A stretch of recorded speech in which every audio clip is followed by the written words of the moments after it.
A lot of heavy stuff in Ecclesiastes, written by the wisest man that ever lived, Solomon, King Solomon.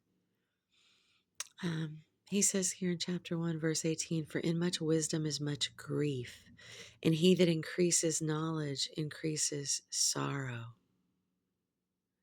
I know in my walk with Christ that's been so very true. Um, he goes on to say in chapter 7,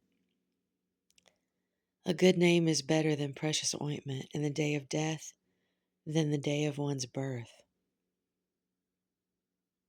Our day of death is greater, more precious than the day of our birth. Wow. "It's better to go to the house of mourning than to go to the house of feasting, for that's the end of all men, and the living will lay it to his heart. Sorrow is better than laughter, for by the sadness of the countenance the heart is made better.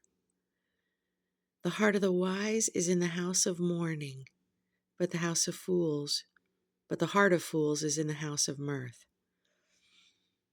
Isn't that interesting? The more we know in wisdom, in God's wisdom, the more we see the world through his eyes, and it is a very sad thing. The more we see the state of the human condition, it is a very sad thing. And the reason death looks so wonderful in comparison to the world and how much we fight it.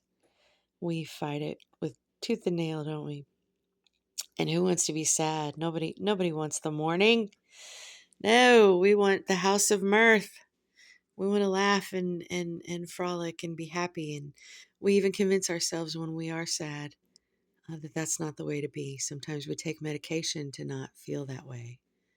But maybe that's what we need to feel. Maybe there's a message in all of that. Just a thought.